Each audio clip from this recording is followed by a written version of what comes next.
Hi friends, welcome back. எல்லாரும் எப்படி இருக்கீங்க? இன்றைக்கி நம்ம வந்து பேக்கிங் கிளாஸோட 23rd கிளாஸில் இருக்கோம். இன்றைக்கி எல்லாருமே ரிக்வெஸ்ட் பண்ணி கேட்ட சூப்பரான பட்டர் க்ரீமில் செஞ்ச வெண்ணிலா கேக் தான் பார்க்க போகிறோம். அதுக்கு முன்னாடி நம்ம சேனலை ஃபஸ்ட் டைம் பார்க்குறீங்கன்னா சப்ஸ்கிரைப் பண்ணிக்கோங்க. ஃபஸ்ட்டு வந்து கேக்குக்கு தேவையான ட்ரை இன்க்ரீடியன்ஸ்லாம் என்னென்னு பார்க்கலாம். நான் இங்கே 3/4 கப் அளவுக்கு மைதா எடுத்திருக்கேன். அது கூட 2 டேபிள் ஸ்பூன் கார்ன்ஃப்ளவர் சேர்த்து நல்லா சலிச்சு எடுத்துக்கிறேன். அதை வந்து நல்லா மிக்ஸ் பண்ணி ஒரு ஓரமாக வச்சிடலாம். இப்போ அடுத்ததாக நான் 5 முட்டை எடுத்திருக்கேன். முட்டையோட ஒயிட்டும் எல்லோவும் செப்பரேட் பண்ணி எடுத்துக்கலாம். முட்டையோட வெள்ளை கருவும் மஞ்சள் கருவும் தனித்தனியாக நம்ம வந்து பிரித்து எடுத்துக்கலாம். இப்படி பண்ணும்போது கேக் வந்து ரொம்ப டேஸ்டியாக இருக்கும். அதுவும் இல்லாமல் நார்மலாக பீட் பண்ணுறதை விட கேக் ரொம்ப ஸ்பாஞ்சியாக இருக்கும். நான் இங்கே 5 முட்டையோட வெள்ளை கரு எடுத்திருக்கேன். அதில் ஒரு பிஞ்ச் உப்பு சேர்த்து பீட் பண்ண ஆரம்பிச்சிடலாம்.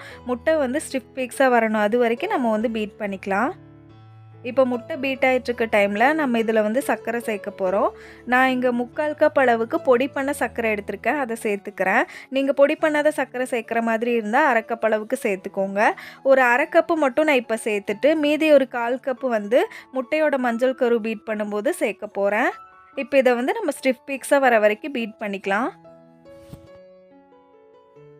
நார்மலாக நம்ம எல்லா முட்டையும் சேர்த்து பீட் பண்ணுறதுக்கும் வெள்ளையும் மஞ்சளும் தனியாக பிரித்து பீட் பண்ணும்போது கேக்குக்கு வந்து ஒரு தனி டேஸ்ட்டு கிடைக்கும். அதே மாதிரி கேக் ரொம்ப ஸ்பாஞ்சியாக இருக்கும். இப்போ 5 முட்டையோட மஞ்சள் கரு எடுத்திருக்கேன். அதில் ஒரு 2 டீஸ்பூன் வெனிலா எசன்ஸ் சேர்த்துருக்கேன். கூடவே நான் ஒரு 1/4 கப் அளவுக்கு சர்க்கரையும் சேர்த்துருக்கேன். ஃபஸ்ட்டு நம்ம எடுத்து வச்சுருந்தோம்ல, அதுலேருந்து ஒரு 1/4 கப்பு இப்போ சேர்த்து நான் பீட் பண்ணிக்கிறேன். 1 நிமிஷம் பீட் பண்ணதுக்கப்புறம் சர்க்கரை எல்லாமே நல்லா கரைஞ்சிருச்சு. இப்போ இதில் ஒரு 1/4 கப் அளவுக்கு சன்ஃப்ளவர் ஆயிலும் 1/4 கப் அளவுக்கு ரூம் டெம்பரேச்சரில் இருக்க பாலும் சேர்த்து நான் பீட் பண்ணிக்கிறேன். ஜஸ்ட் ஒரு 30 செகண்ட் பீட் பண்ணாலே போதும், ரொம்ப வந்து பீட் பண்ண வேண்டாம்.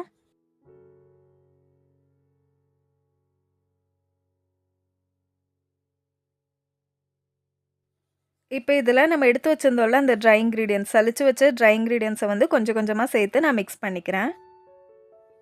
முட்டையோட மஞ்சள் கரு கூட நீங்கள் மிக்ஸ் பண்ணும்போது கட் அண்ட் ஃபோல்ட் மெத்தடில் மிக்ஸ் பண்ண வேண்டாம். நல்லா மிக்ஸ் பண்ணாலே போதும், ஒன்றும் ஆகாது. நம்ம ஒயிட் சேர்த்து மிக்ஸ் பண்ணும்போது தான் பொறுமையாக நம்ம வந்து மிக்ஸ் பண்ணணும்.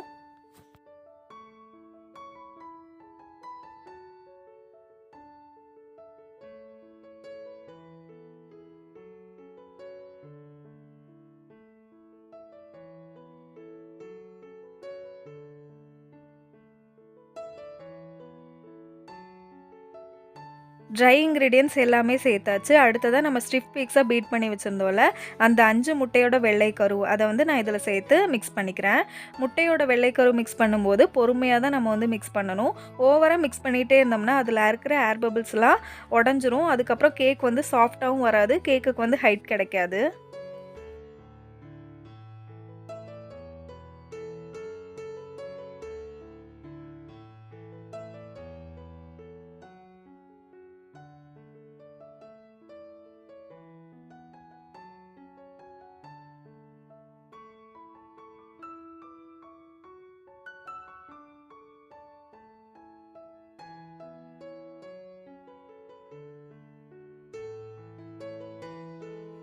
இப்போ கேக் பேட்டர் வந்து சாஃப்டாக ரெடி ஆகிடுச்சு. அடுத்தது 8 இன்ச் கேக் மோல்டு எடுத்திருக்கேன், ஸ்கொயர் டின்னு.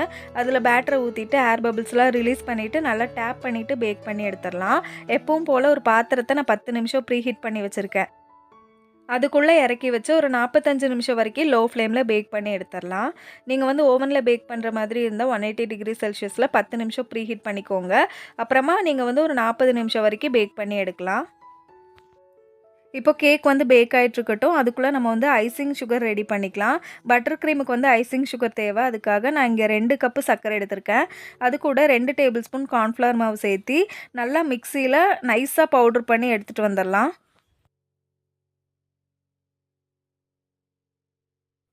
இப்போ பாருங்கள், மிக்சியில் வந்து இந்த மாதிரி நைஸாக நான் பொடி பண்ணி எடுத்துட்டேன். இதை வந்து நல்லா சலிச்சு எடுத்துக்கலாம். ஒரு 2 தடவை நான் வந்து சலிச்சு எடுத்துக்கிறேன். உங்களுக்கு ஐசிங் சுகர் வந்து ரெடிமேடாக கடையில் எல்லாமே கிடைக்கிது. அப்படி இல்லைன்னா நம்ம வந்து வீட்டிலே ரெடி பண்ணிக்கலாம்.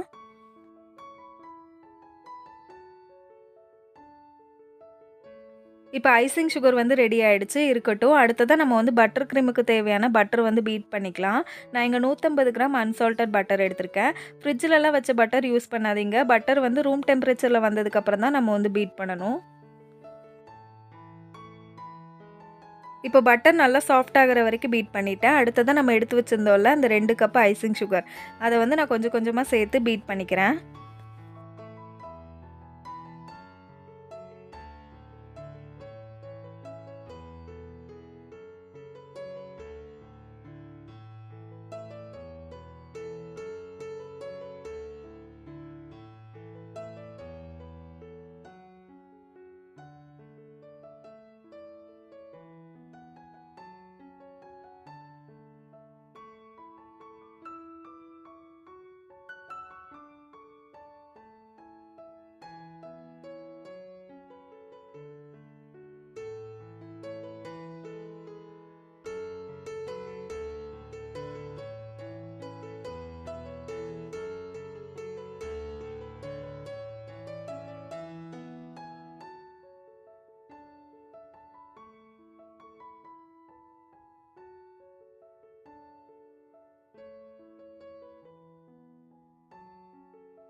இப்போ பட்டர் கூட 2 கப் ஐசிங் சுகர் நான் வந்து சேர்த்துட்டேன். இந்த மாரி தான் இருக்கும் கன்சிஸ்டன்சி.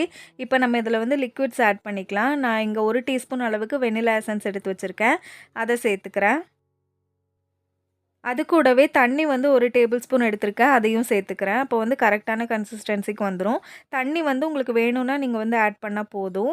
இல்லன்னா ஒரு 1/2 டேபிள் ஸ்பூன் கூட ஆட் பண்ணிக்கலாம். ரொம்ப அதிகமா தண்ணி ஆட் பண்ணிட்டீங்கன்னா, க்ரீம் வந்து லூஸ் ஆயிடும். அதனால அத மட்டும் பார்த்துக்கோங்க. இப்போ இந்த க்ரீம் கூட ஐசிங் சுகர், நம்ம சேர்த்த வெண்ணிலா எசன்ஸ், வாட்டர் எல்லாமே மிக்ஸ் ஆகுற வரைக்கும் நான் நல்லா பீட் பண்ணிக்கிறேன். இப்போ க்ரீம் பாருங்க நல்லா சாஃப்ட்டா ரெடி ஆயிடுச்சு. இப்போ க்ரீம் இருக்கட்டும். அடுத்ததா நம்ம வந்து கேக்க பார்க்கலாம். ஒரு 3/4 மணி நேரத்துக்கு அப்புறம் கேக் வந்து சூப்பரா பேக் ஆயிருக்கு. ஒரு ஸ்டிக் வச்சு குத்தி பார்த்தோம்னா, ஒட்டாம வந்துச்சுன்னா பேக் ஆயிருக்குன்னு அர்த்தம். இப்போ கேக்ல போட்டிருக்க பட்டர் பேப்பர்லாம் ரிமூவ் பண்ணிட்டு கேக்க பார்க்குறேன். கேக் பாருங்க ரொம்பவே சாஃப்ட்டா வந்திருக்கு. பட்டர் க்ரீமும் ரெடி ஆயிடுச்சு. இப்போ நம்ம அந்த பட்டர் க்ரீமை வந்து கேக்குக்கு மேல போட்டு ஸ்ப்ரெட் பண்ணிக்க போறோம். உங்களுக்கு எந்த அளவுக்கு க்ரீம் வேணுமோ அந்த அளவுக்கு க்ரீம் போட்டு நம்ம வந்து ஸ்ப்ரெட் பண்ணிக்கலாம். உங்களுக்கு இந்த பட்டர் க்ரீமில் கலர் ஆட் பண்ணணுன்னா கூட நீங்கள் வந்து ஆட் பண்ணிக்கலாம். இப்போ பட்டர் க்ரீமை வந்து நான் ஃபுல்லாக ஸ்ப்ரெட் பண்ணிக்கிறேன். அதுக்கப்புறமா டிசைனுக்காக நான் ஒரு ஸ்க்ரேப்பர் எடுத்திருக்கேன். அதை வச்சு நான் வந்து டிசைன் பண்ணிக்கிறேன். இதெல்லாம் ஆப்ஷனல் தான், உங்களுக்கு வேணும்னா பண்ணிக்கலாம். இப்போ இந்த கேக்கோட சைட்ஸ் எல்லாமே நான் கட் பண்ணிக்கிறேன்.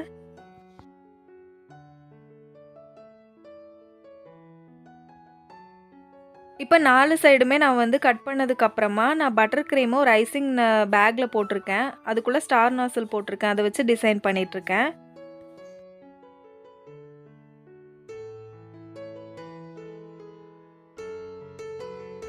அடுத்ததா கொஞ்சமா சுகர் பால்ஸ் எடுத்திருக்கேன். அத வந்து கேக்குக்கு மேல போட்டுக்கிறேன்.